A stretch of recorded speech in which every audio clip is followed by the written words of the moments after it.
آج کی اس ویڈیو میں ہم بات کرنے والے ہیں سرکار مسعود غازی رحمۃ اللہ تعالی علیہ کی۔ حضرت مسعود غازی رحمۃ اللہ تعالی علیہ نہ صرف ایک عظیم جنگجو بلکہ اللہ کی عطا کی ہوئی عظیم نعمتوں کے حامل ولی گزرے ہیں، جنہوں نے کفر و شرک کے بادلوں کی ان کی تہ تک جا کر چھٹائی کی ہے۔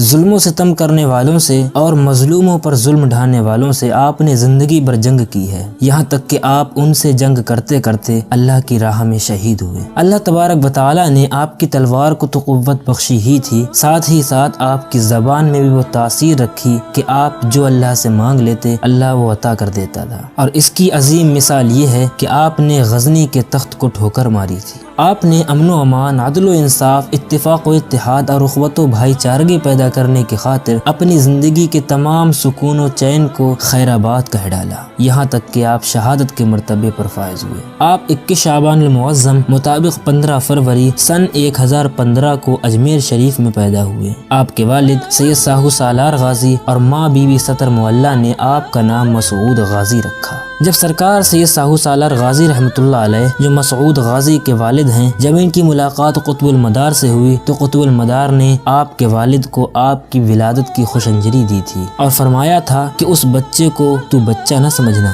وہ مادر زاد ولی ہوگا اور عدل و انصاف کو قائم فرمائے گا۔ اور آپ کی عظمت کا اندازہ اس بات سے ہوتا ہے کہ سرکار مخدوم اشرف سمنانی رحمۃ اللہ علیہ فرماتے ہیں کہ جو شخص آپ کی بارگاہ میں حاضر ہو وہ 30 منٹ تک ضرور آپ کی بارگاہ میں رہے، کیونکہ وہاں ہر 30 منٹ کے اندر حضرت خضر علیہ السلام کی آمد ہوتی ہے۔ مسعود غازی علیہ الرحمہ کی تعلیم و تربیت شروع ہوئی اور سن 1018 میں سید ابراہیم علیہ الرحمہ کے آپ شاگرد بنے۔ اس وقت آپ کی عمر 4 سال 4 مہینہ اور 4 دن تھی۔ آپ کو دیکھ کر ہی استاذ نے پہچان لیا تھا کہ یہ کوئی عام بچہ نہیں ہے۔ اللہ تبارک و تعالی نے آپ کو علم لدنی دیا تھا اور اللہ کے رحم و کرم سے صرف 9 سال کی عمر میں آپ نے تمام علوم ظاہری و باطنی کو حاصل کر کے عالم و عامل کا مقام حاصل کیا۔ آپ کی عبادت و ریاضت کا یہ حال تھا کہ پوری رات شغل باطنی میں مشغول رہے اور جب دن نکلتا تو نماز چاشت کو ادا کر کے گھر سے باہر نکلتے، علماء کرام کی صحبت سے لطف اٹھاتے اور انہی کے ساتھ ناشتہ کرتے تھے، اور بعد نماز ظہر امرا کے لڑکوں کے ساتھ جو جمہولی تھے ان کو لے کر کے سیر و شکار کے لیے نکل جاتے تھے۔ الغرض آپ تیراندازی، نیزہ بازی اور تلوار بازی سے وہاں خوب مشق کرتے تھے۔ اسلام اپنے غلبے کی جد و جہد میں اپنے ماننے والوں سے عدل و انصاف قائم کرنے کی خاطر جان و مال کی قربانی مانگتا ہے۔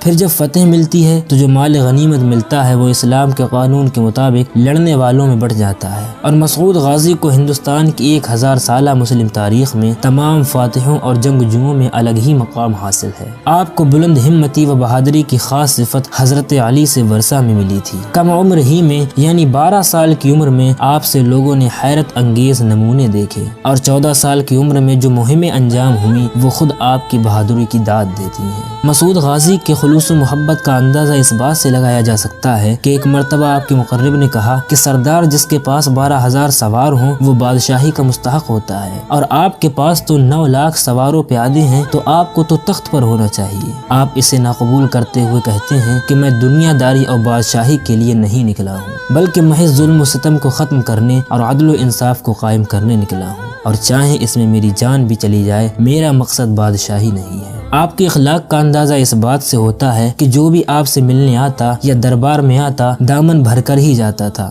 آنے والے کو خالی ہاتھ لوٹانا یہ آپ کو ناپسند تھا۔ جب بھی آپ جنگوں سے لوٹتے تو شاہی دعوت کرتے اور سب کے ساتھ کھانا کھاتے تھے۔ جب آپ کاہلر کشمیر پہنچے تو کسی نے آپ کی کھانے پر دعوت کی اور اس کھانے میں اس نے زہر ملا دیا، آپ سمجھ گئے اور آپ نے وہاں کھانا نہیں کھایا۔ الغرض دعوت کرنے والا کہنے لگا کہ حضرت مٹھائی ہی کھا لیں، لیکن وہ مٹھائی میں بھی زہر ملا کر کے لایا۔ آپ نے فرمایا ٹھیک ہے آپ رکھ دو، میں اسے گھر جا کر کے کھا لوں گا۔ آپ اس کو لے کر گھر پہنچے اور اس مٹھائی کو ایک کتے کو کھلایا۔ کتے نے جیسے ہی اس مٹھائی کو کھایا فوراً کتا مر گیا۔ آپ کو پتہ لگا اور آپ کے ساتھیوں کو پتہ لگا تو تمام لوگوں میں غصے کی لہر دوڑ گئی، اور جب آپ کی والدہ کو پتہ لگا تو وہ بے ہوش ہو گئی۔ الغرض جس نے آپ کے کھانے میں زہر ملایا تھا اس کو پکڑ لیا گیا۔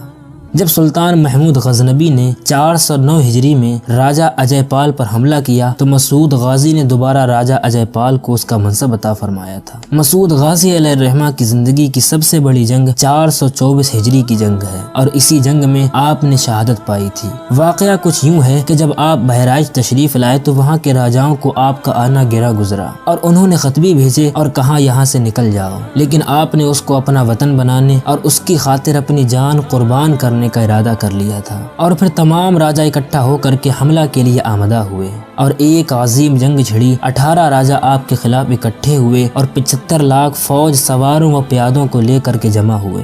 اس جنگ میں مسعود غازی کے 50,000 جنگجو شہید ہوئے اور 1 لاکھ سپاہی راجاؤں کے ہلاک ہوئے اور 5 راجے گرفتار ہوئے۔ اس کے بعد آپ نے اپنے تمام شہید ہوئے ساتھیوں کو دفن کا انتظام کیا اور پھر اس کے 2 مہینے بعد پھر ماحول گرم ہوا اور جنگ شروع ہوئی۔ مسعود غازی نے بھی جنگ کا نقارہ بجوا دیا اور اسی جنگ میں آپ کے چچا سیف الدین عرف سرخرو سالار اور سید رجب سالار عرف ہٹیلا غازی و سید سکندر دیوانہ غازی اور امیر نصر اللہ غازی نے بہت آپ کا ساتھ دیا، جان ہتھیلی پر رکھ کر لڑتے رہے اور آپ کی حفاظت بھی کرتے رہے۔ جس طرف بھی دیکھتے بس لاشیں ہی لاشیں نظر آتی تھیں۔ آپ نے لاشوں کو سورج کنڈ میں ڈلوانے کا حکم دیا۔ جب لاشیں اس میں ڈالی گئیں تو وہ سورج کنڈ پورا بھر گیا تو آپ نے فرمایا کہ گڈھے کر کر کے لاشوں کو دفنایا جائے، یہاں تک کہ پورا میدان لاشوں سے پٹ گیا۔ الغرض یہ کہ لاشوں کی بے حرمتی نہ ہو، اس لیے لاشوں کو آپ نے چھپوا دیا۔ مسعود غازی گھوڑے پر سوار ہوئے اور میدان کارزار میں لڑتے رہے اور آپ کے عزم و استقلال میں بالکل بھی کمی نہیں آئی۔ آپ اور آپ کے ساتھی ظلم و ستم کے خاتمے کے لیے لڑتے رہے،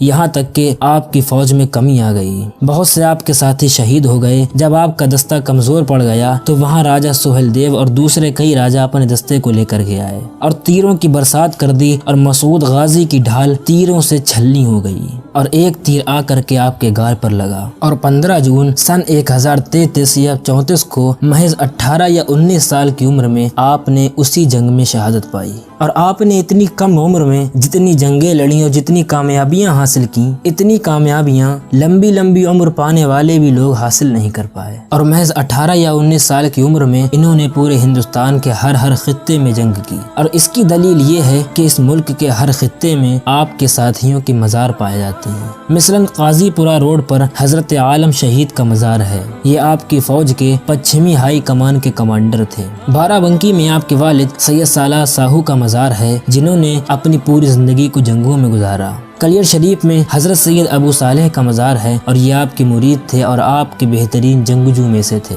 حضرت بانکے شہید رحمۃ اللہ علیہ آپ کا مزار بدایوں شریف میں ہے اور یہ بھی آپ کی فوج کے ایک سپاہی تھے اور انہوں نے بھی عدل و انصاف قائم کرنے کی خاطر اپنی جان کو قربان کر دیا۔ مجھولی شریف میں سید شاہ حسین داتا ولی رحمۃ اللہ علیہ کا مزار ہے، یہ بھی آپ کے ساتھی ہیں۔ گورکھپور میں حضرت مبارک خان رحمۃ اللہ علیہ کا مزار ہے، یہ بھی آپ کے فوج کے سپاہی تھے اور انہوں نے بھی حق اور انصاف کے لیے اپنی جان کو قربان کیا۔ پورن پور کے قریب جنگلوں میں ایک مزار ہے جس کو سیلا بابا کے نام سے جانا کرتے ہیں۔ اصل میں ان کا نام سید محمد سالار بابا تھا، لیکن زیادہ کہے جانے کی وجہ سے یہ سالار بابا سیلا بابا ہو گئے۔ یہ بھی آپ کے ساتھی تھے اور انہوں نے بھی عدل و انصاف کے لیے اپنی جان کو قربان کر دیا۔ ضلع پیلی بھیت میں بھورے خاں محلہ میں بالے میاں رحمۃ اللہ علیہ کے نام سے ایک مزار ہے، اور ایسے ہی سرزمین بیسل پور میں سرکار کمال شاہ غازی رحمۃ اللہ علیہ کا مزار ہے۔ اس طرح آپ کے تمام ساتھیوں کے مزارات اس ملک کے ہر خطے میں موجود ہیں۔